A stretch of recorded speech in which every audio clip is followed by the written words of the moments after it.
Look at that. Awesome. I think it's actually going pretty well. I'll switch over to us now. That way we can actually see what we're doing. All right. And we are live. Welcome, everybody, to the Monday live broadcast for the Trader Continuum. This is a free broadcast. We're going to be doing all kinds of cool stuff today. Gordon is back from New York, which is awesome because everyone likes him more than me anyways, so it's totally fine.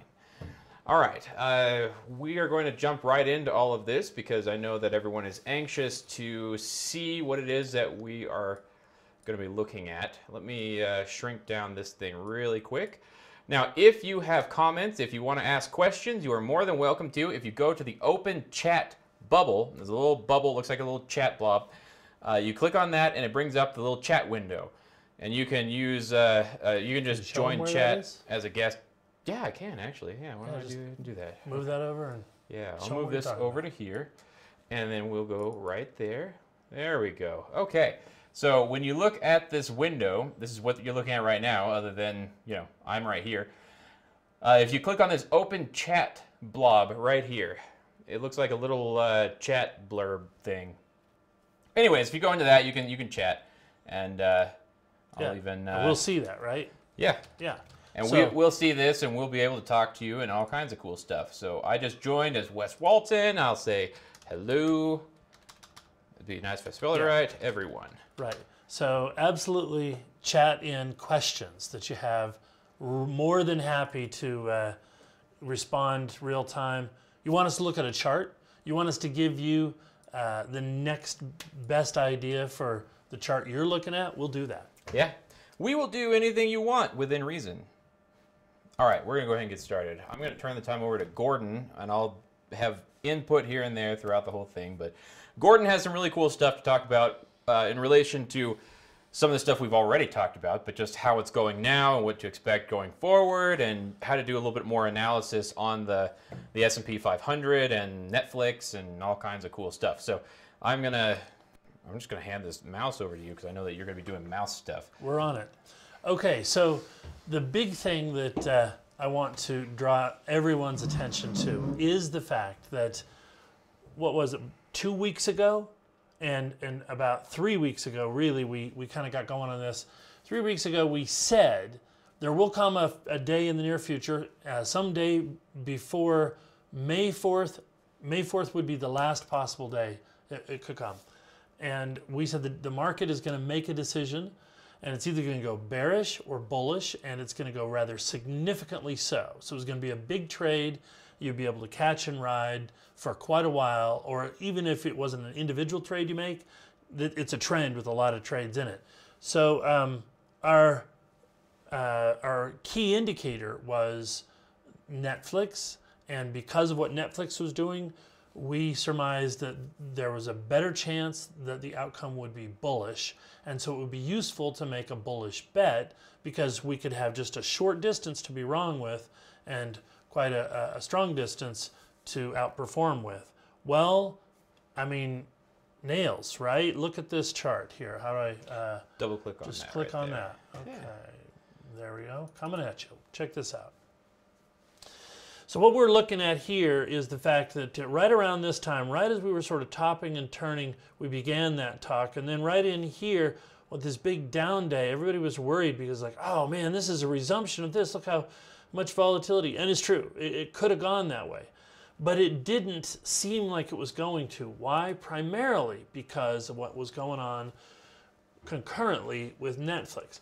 Netflix had this big jump after earnings, made a brand new high, came roaring down, it's true, but on this day right here, April 25th, this big, well, it's not quite a hammer because of that thing at the top, so it's this extended doji candle pattern, but basically this is equilibrium, and it's a very strong sign of support. You never know on the day that it occurs whether, in fact, that support will hold, but it's a setup, and you pay close attention to it. And then the next day, we have April 26th, Netflix looked like it was ready to rebound. So with that, you say, well, all right, cool. So why would Netflix be telling us on those days? Why was it so important? And 24th and 25th, these 2 days. So on this day, the market was going south with no looking back.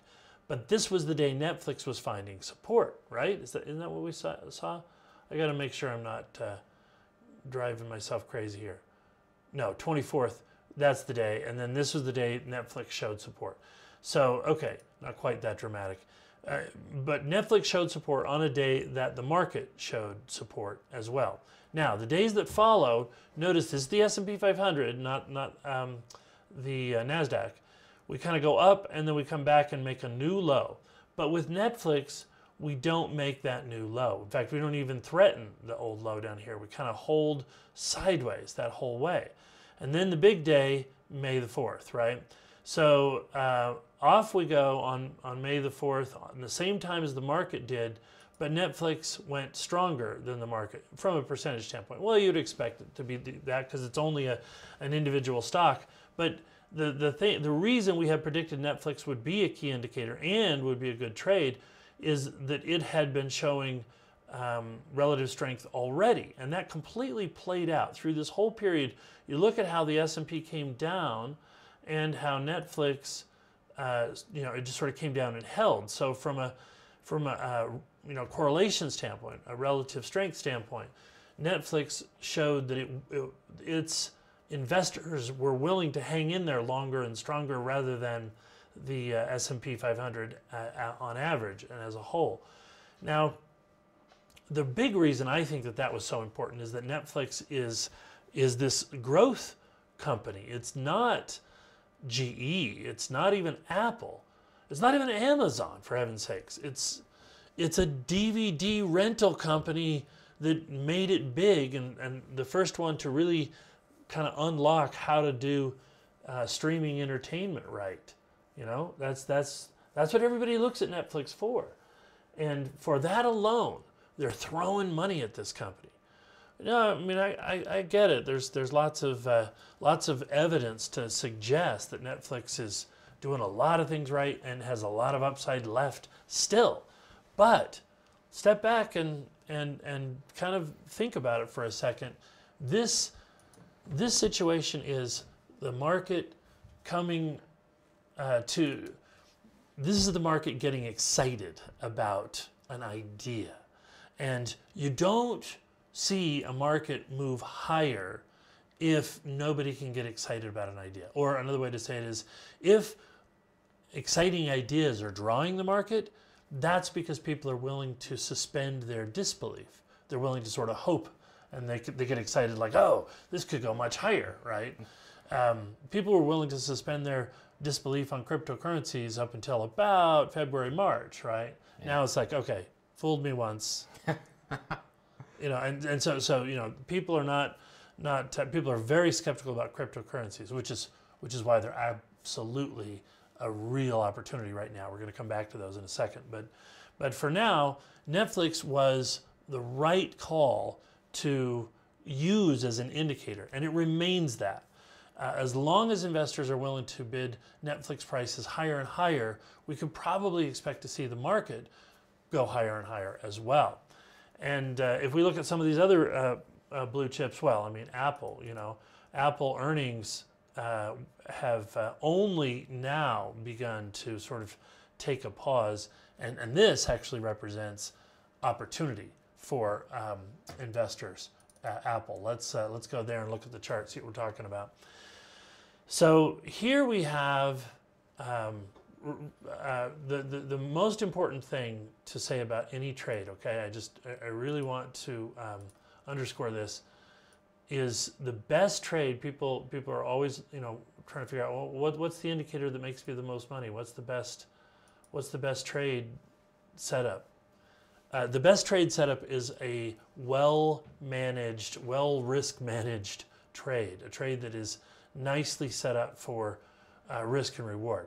So where are we? Well, we're right now at 188, and we've got our old high acting as support, or projected support at 183.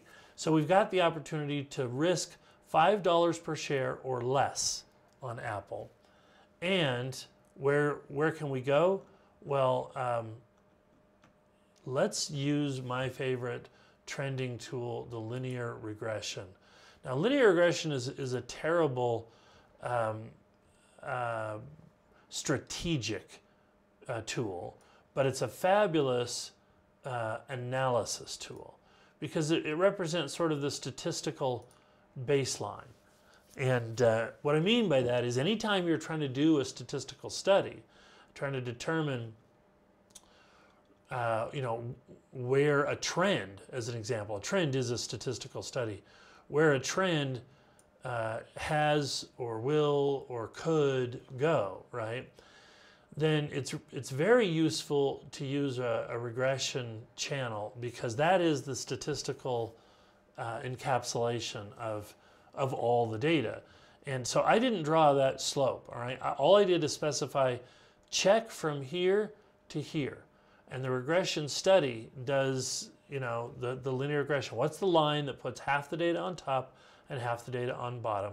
And what is the slope of that line? And there it is, right? So by default, whether we agree with it or not, by default, this is the trend on Apple. And where are we right now? Well, we're pretty high. Well, no surprise, we went and broke a brand new high, so we're in that upper half. What is it going to take for us to get to the point where we, let's see, format, where we're going to see an opportunity for buying in the lower half, but still staying in the trend? That's what we care about, right? So the way we do that is we extend the lines on our linear regression trend. We zoom in, we squish down just so that we can kind of anticipate and figure out where it is. And here's our answer. It might be a while before we see Apple in an opportunity to buy a dip. We'd really have to see the markets come down. But that doesn't mean that it's not going to go up. Look, see, that's the direction. That's the sort of default trend that Apple's going to be moving on in the short term.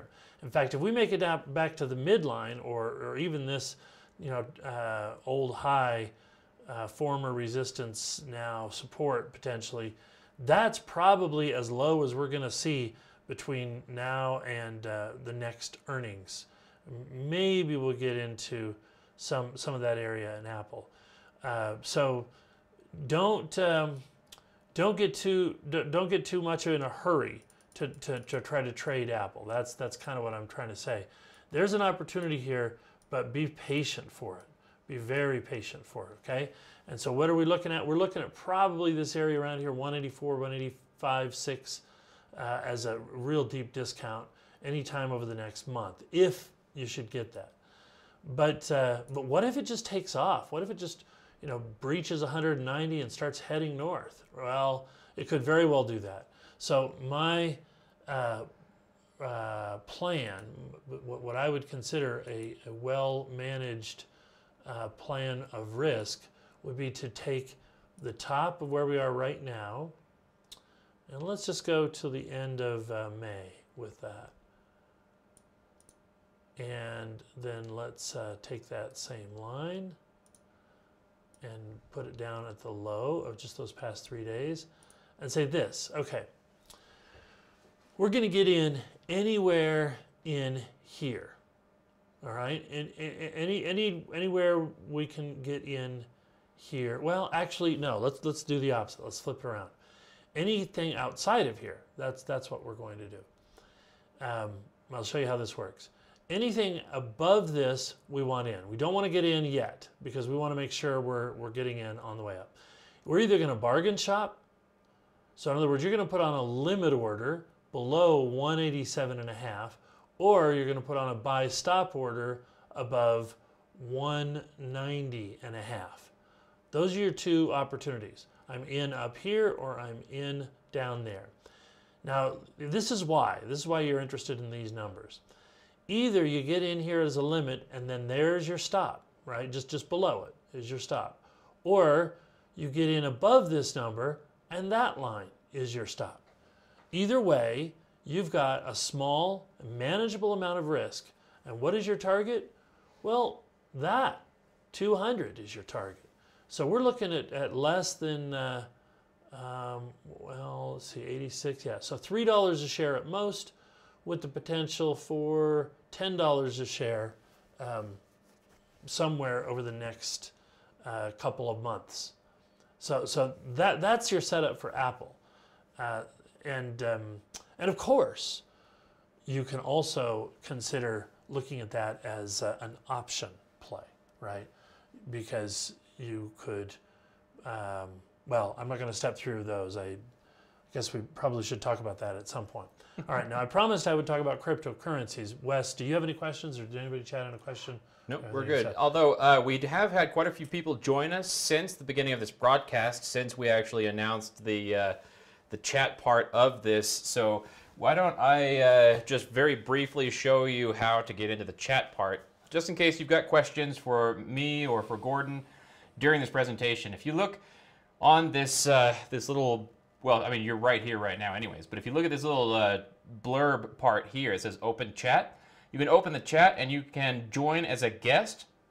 Just please use your real first name. That way we know who you are, or we can at least call you by name. And but you can get in here and you can start chatting if you'd like, ask us questions, or I don't know, whatever you'd like to tell us. Other than that, I don't really have anything, any questions, and no one has asked anything related to that yet. So we'll get right over to cryptos. Okay, so let's look at cryptocurrencies here. I don't want to pretend that I'm the major cryptocurrency guy, but I do know a little bit about it, and I have made 4, 5 cryptocurrency trades and won all but one of them. So I'm feeling pretty good. I think that's pretty much as any other cryptocurrency expert could claim, anyways. So. Yeah. So I mean, it's not hard to make money on cryptocurrency if you took a buy and hold approach before January 1st of this year. Since then, however, it's a little tougher. And I want to say my claim to fame on Bitcoin is that I knew when to get out, and that I got out at 17,000, and I'm very happy about that. I'm waiting for a time to get back in, and I think that time is coming soon. Now, I'm actually a much bigger fan of Ethereum than Bitcoin, but I like to use Bitcoin as the example. Bitcoin is kind of the flagship, and it's like whatever happens on Bitcoin. Oh, great! Mike wants me to talk about Ethereum anyway, so let's get there. And we're already on the chart. We're on the chart, great. Yeah. So the thing about Ethereum, or the thing about Bitcoin is, that's what everybody knows. Cryptocurrency equals Bitcoin, right? Well, no, but that's the sort of mainstream thought. And so what we do is we say, if in fact Bitcoin's on its way up, then Ethereum has much more upside potential. So here's what we do. Whenever we think we're in a downward trend, a very large upward trend that is corrected and might be turning around and going back to an upward trend again, what are we interested in? We're interested in seeing evidences of that trend change. So right here we see the downward trend in Bitcoin, and right there we had a higher movement, a higher price low than previous. So this was April and February. So April came in at a higher low than February. That's usually the beginning that somebody thinks of as the new upward trend moment. How did the commodity channel index, which is the easiest divergence indicator to use, how did it come up with? Well, it in fact also showed a slightly higher low at what was that, 201, 205, somewhere in there, compared to this previous low, a little bit lower, of 214, 215. Very, very close. Almost not even worth talking about how close those are, which is actually bad for this upward trend, because see, the price visually is significantly higher. It's enough to care, and these things are almost not enough to care. Now we have this much higher trough, and look at where this is. This looks really ugly, right? It's almost back down there, 200. You would normally think, oh, that's a very bad sign, because it means it's going to be bearish. Well, no, not really. It just means that this is the new, orange is the new black, right? This is the new low. This is the new normal. We're not coming all the way down here. So this is actually a very bullish sign, you see, because we've now established, hey, we're heading up from that here, and the indicator says that this is an above average move compared to the way the move has gone up through here. So that means we could be poised for a new upward trend. Now, admittedly, just looking at the candles, down, down, down, down, weak movement up, and then possibly big downward move coming. Yeah, that could still happen. But if it doesn't, then what? Then that's the new low, and we're going up from here. Where? Well, look at that. See, this is yet again a great trade to manage for risk. So we're sitting here somewhere around 87 and 20 something, 87.30, and the low is 82. So we got $500 on Bitcoin just to break its low, but its new high is 9,900. So you're talking about 1,200 higher. So it's 500 lower versus 1,200 higher, and that is just to get started. Because if in fact we break that high, where are we going? Well, eventually we might wind our way up there, but eventually we're going to be into the 11,000 and 12,000 range. Now, I heard a guy make a case in April, very prescient, right in here, in fact, for Bitcoin 25,000. And I thought he was nuts. But as I listened, I realized this is a guy who has actually studied this really closely. And he's just making technical projections. But he also came up with some fundamental data that showed that there's no reason that would prohibit getting to that price. So potentially really bullish opportunity right here. If Bitcoin is really bullish right here, well, as I said it, Ethereum even more so.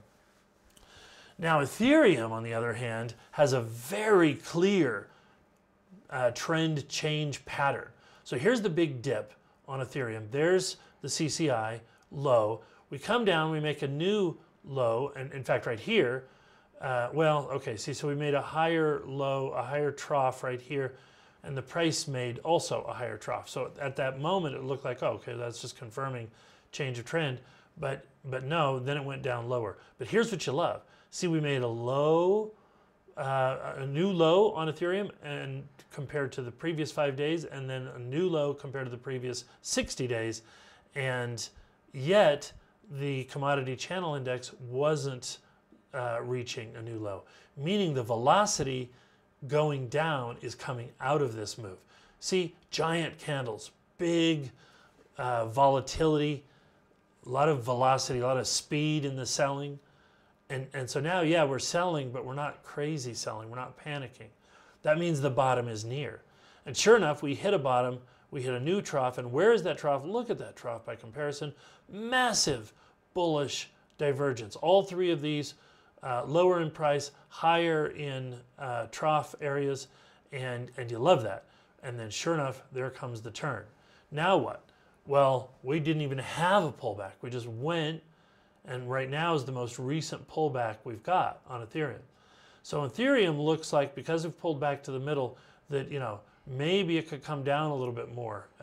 And so maybe we want to watch out for the possibility that it's going to retrace. But generally speaking, there's support right there.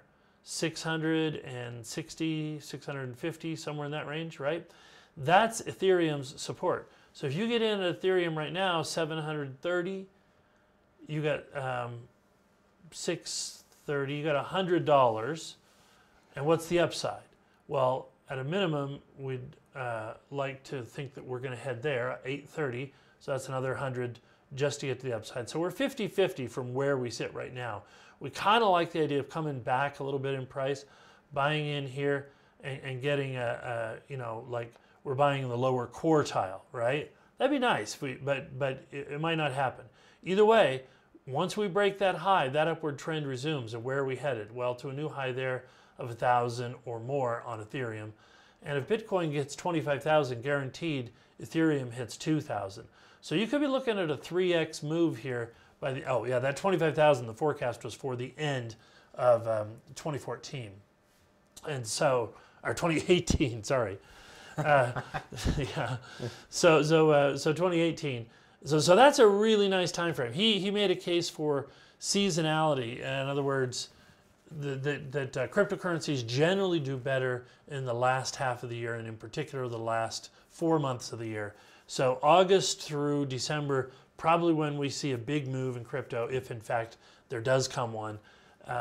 But who knows how much it might sneak up between now and then. So, keep an eye on Ethereum. I'm loving this chart. I'm waiting for my moment here. I think we could probably pick off something under 700 that's going to be interesting and worthwhile. But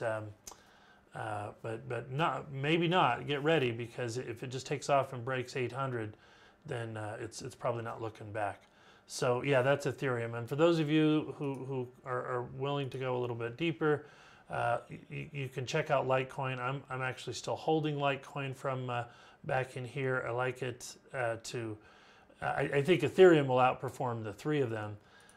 This one here is, it's a little harder. You can't just get on Coinbase and buy Monero, but Monero has held support, now has put in a higher low, and that downward trend, if we make it up there, break that trend, then probably new high is where we're headed.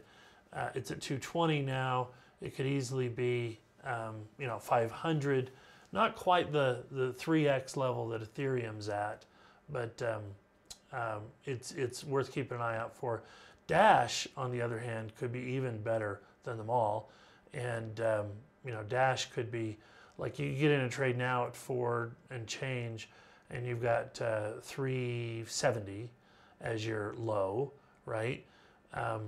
Then you've got $80 per item, per unit of per coin, $80 to the downside, and a new high. Because if Bitcoin goes to a new high, I don't know if Dash Coin will find its way to a new high, but buyers will be tempted to run up into that area. So I'm going to say at least this high, 1100, and then possibly even much more.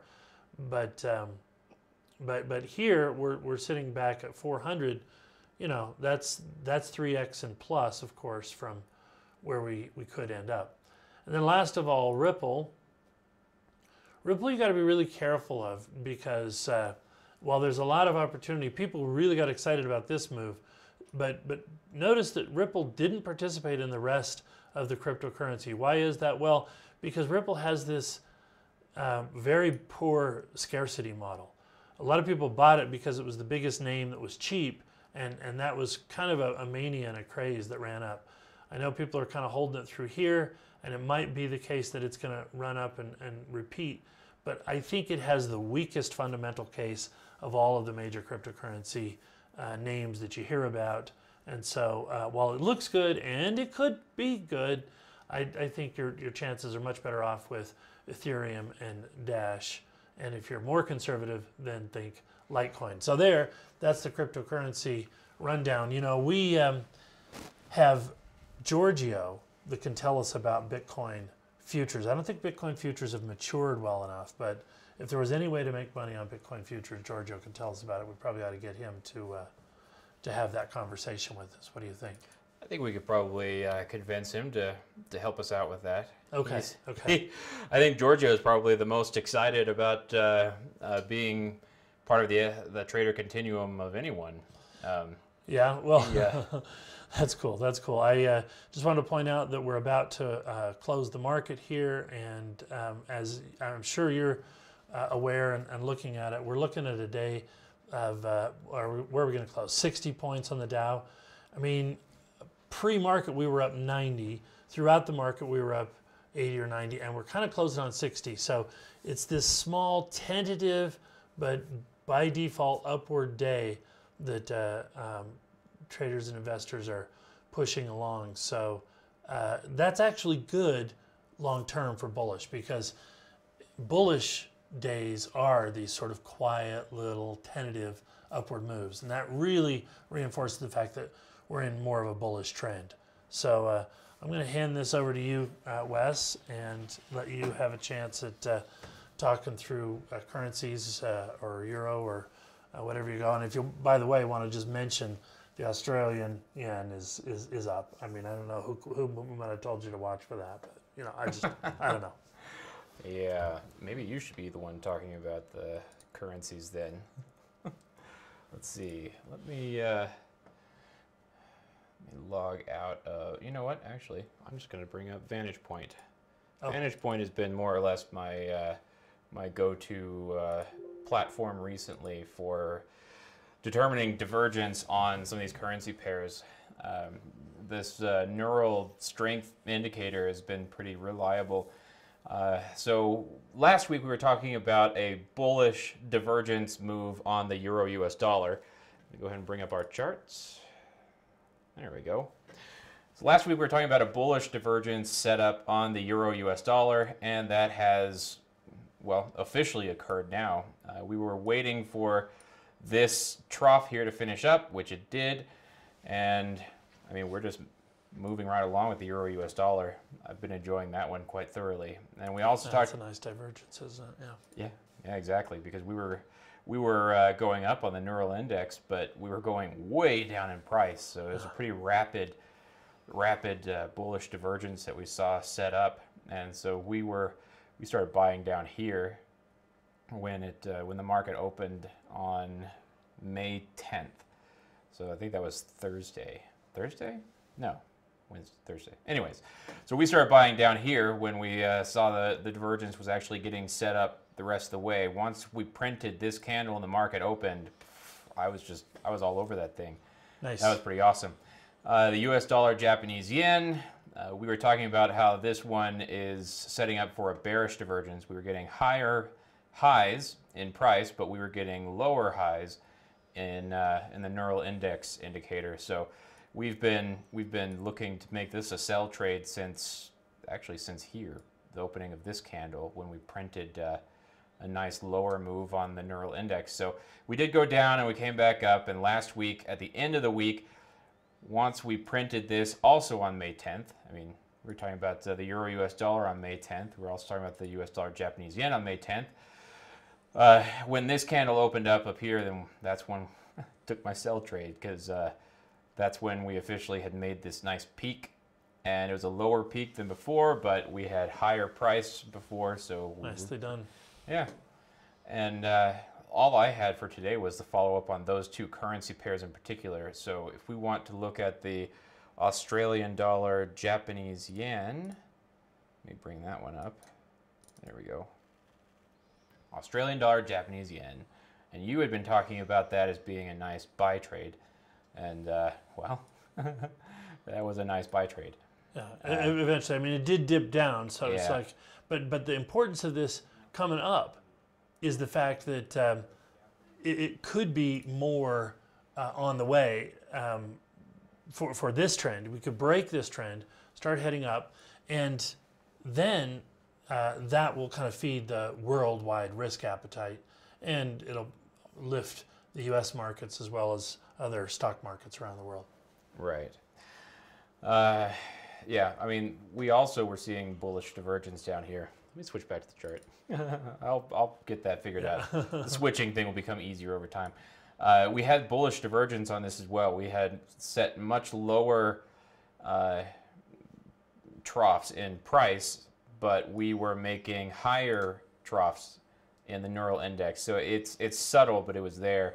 And once we had printed that and had opened up, let's see, it was after this candle. So once we had opened up on May 10th, May 10th seemed to be a pretty good day for divergence. So once this candle had opened on May 10th, that would have been a pretty decent buy trade, buying for at least the day.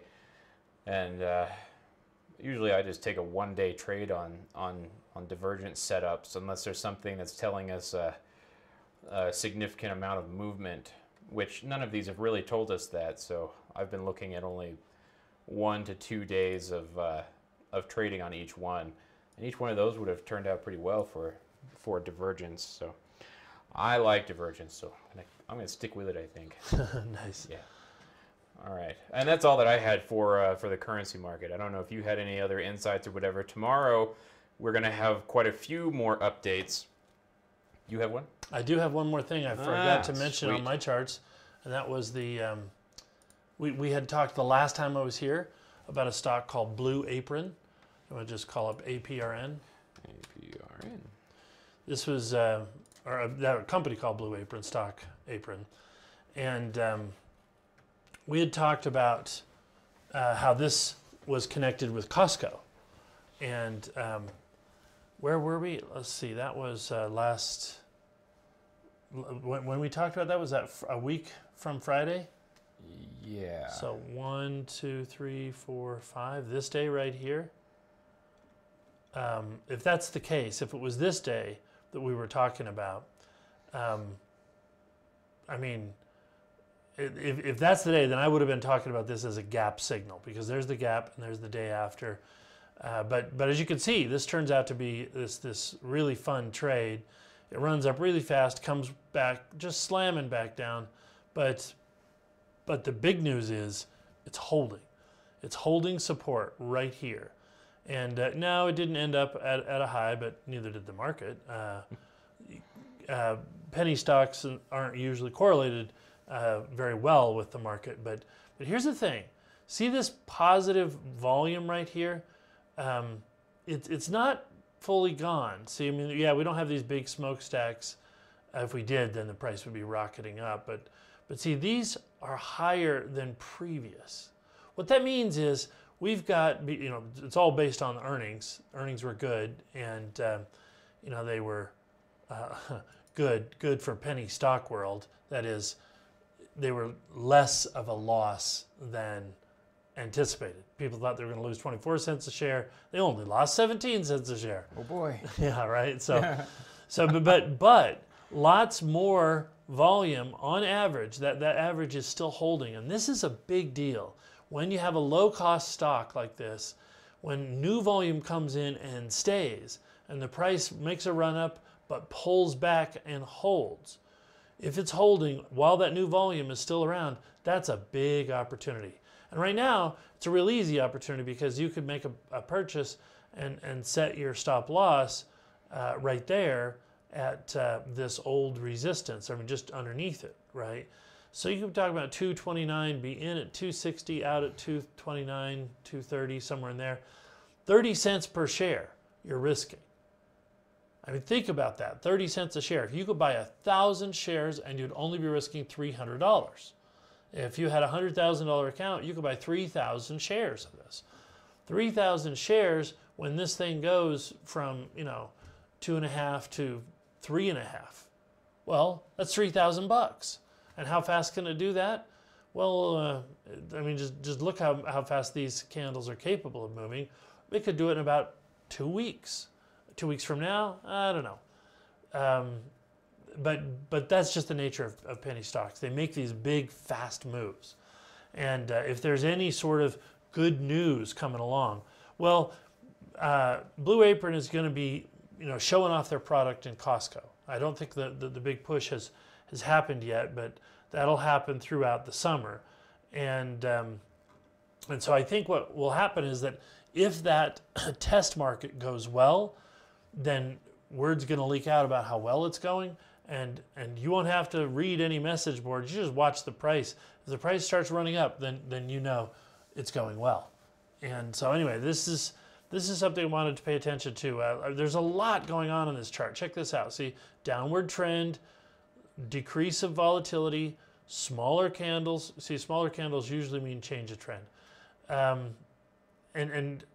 We've got sort of an inverse head and shoulders, or call it a cup and handle. See that rounded volume shape. High volume here, high volume there, going down in the middle, right? And then that's the cup. There's the handle. Handle's complete. The target is to the top of the handle, and then a massive breakout from there. That's what a cup and handle reversal pattern usually implies. Well, not usually implies. That's not true.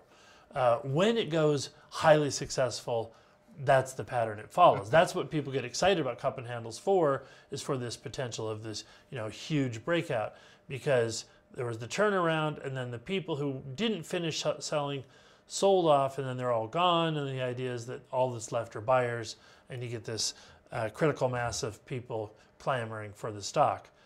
And in order to make that happen, you have to have some sort of catalyst, some sort of something going on in the market that makes the stock a different proposition from what it was before. Well, right here, as you can see, dropping from $4, $5 a share to below $2 a share. I mean, 80% cut, right? Well, not quite, but it was 60, 70% cut. And well, what is that? That's all in anticipation that this company's really not going to make it. They're not going to survive. But if they get in Costco and they start actually making money, they become cash flow positive, that's going to change everything. And people are like, oh, they are going to survive. Well, then their stock's not worth 2 something a share. It's worth at least worth 5 something a share, and so up it goes. And so that change of belief, the critical mass of people who change their belief from oh, I don't think the stock's going to be worth it, to hey, I want to get in on the ground floor. That moment in time where a critical mass of people, of investors in a stock, are changing their average belief from something like that to something like this, I'm optimistic. That is a huge change in price. The changes in price that come after that, from a percentage standpoint, they're much smaller. It's the change of mind that has the big percentage swing. So that's the moment where we might be sitting. I'm not saying I know the future and that I know Blue Apron's going to go up. All I'm saying is if it does, there's a lot of backstory that could create a catalyst for it moving fast. And so while I don't play a lot of penny stocks, full disclosure, I'm already in this one, sitting it out because I think, but my stop, it's the red line. I mean, I'm not going to stay in it forever. Yeah, that's my trade. So anyway, I just wanted to make everybody aware of this one. I'm willing to forecast that it's a worthwhile risk in terms of where it could go. Awesome. Oh, and we're on here. Okay, cool. We don't have to worry about switching back from the chart. All right. You know what? That's all that we've got for today, other than next week, starting next Tuesday, we'll have Scott Cook, who's going to be joining us to show us penny stock trading. Now, that's real penny stock trading. Yeah, that's real penny stock trading. He's going to be joining us in this live broadcast. And I don't know how often he's going to be joining us in this live broadcast, but he'll be here at the very least next Tuesday, and he'll be a regular guest on this live broadcast to show us penny stock trading. And I bought an extra lavalier mic just for him. So we know he's going to be here. Anyways, so there's that. There's also the Trader Continuum. Has several member webinars that are going on this week. If you are a member of the Trader Continuum, then you will, I don't know, be getting an email about that sometime this afternoon. There's going to be webinars with Ainsley Clubb and Giorgio Stoev.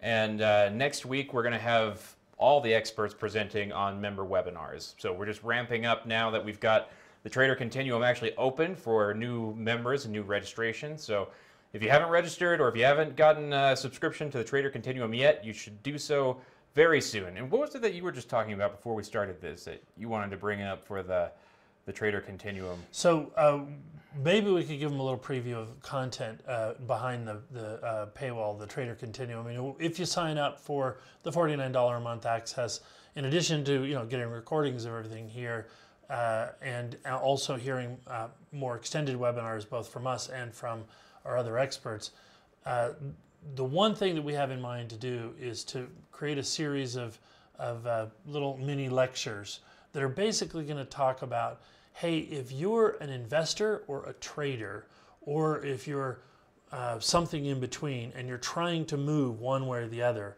how do you do that? What's a good methodology for gauging? How can I judge where I am, where I want to go, and how I can go about getting there? We have something we're going to be creating called the step-by-step method, and it's a catchy little acronym that's going to help you walk through each of the pieces. But the huge thing about this is it will give you a framework for what to do with all these experts. I mean, we're bringing these people that we know are they're genuine. They're real. They know their craft. They've been doing it for years. They're not flashy personalities. They're not the next Jim Cramer or something like that. These guys just like trading. And they also happen to like talking to people about it too.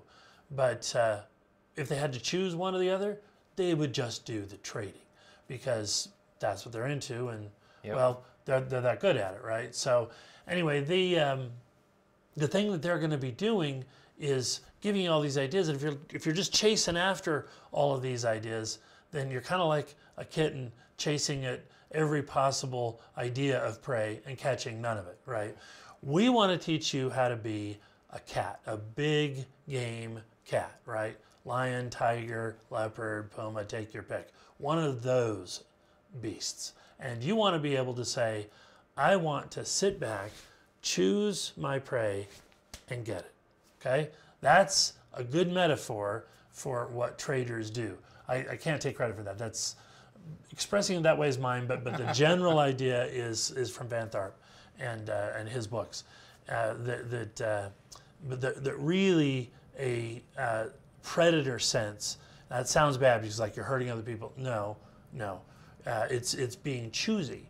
It's like I don't want to go after the entire herd. I want to pick my one choice and target it, right? So how do you take these ideas? How do you target it? Well, it might be that you want to target just one of our experts. It might be that you want to target pieces of several of the experts, and you put them together into your own strategy. How can you do that so that you're not a kitten running around, but that you are a majestic animal that knows how to trade well and is at the top of the food chain? That is what the Trader Continuum is all about, helping you move farther up the food chain, if you will, and having a better sense of how to conserve your energy and maximize your gain from it. So that's what we're going to be doing inside the Trader Continuum, is this series of lessons that help you move along that way. Meanwhile, we'll talk about just sort of general market stuff here, and hope you find that useful, and occasionally pull insights out. So it's not as though we're going to get into full-on sales mode here. You're going to have a lot of fun just talking with us on a day-by-day basis. But if you really want to actually put your stuff into action, have a good game plan for how to do it, have tools to be able to check your progress, that's what the Trader Continuum is all about. That's the $49 a month thing. So yeah, thought I'd make that statement. Oh, well, I appreciate it, because that was a lot better job of explaining it than I think I did in that really long video I made the other day. Anyways, so as you can tell, this isn't a big sales pitch. This live broadcast isn't even a big sales pitch. We've only been talking about the Trader Continuum for 5 minutes now, so that's that may be the extent of it for several days. But anyways, we'll be back tomorrow with more on the live broadcast, and there's more stuff coming up with currencies as well, and more market analysis on stocks and cryptocurrencies even, I'm sure, and all kinds of cool stuff coming up. And remember, next week we have Scott Cook coming on, and we'll also have more guests coming on throughout the next several weeks or so. And gosh, I think that's it, man. Yeah, that's pretty much it. Thanks for being here, everyone. We will see you again tomorrow, hopefully. And let's see, I think fade to black probably.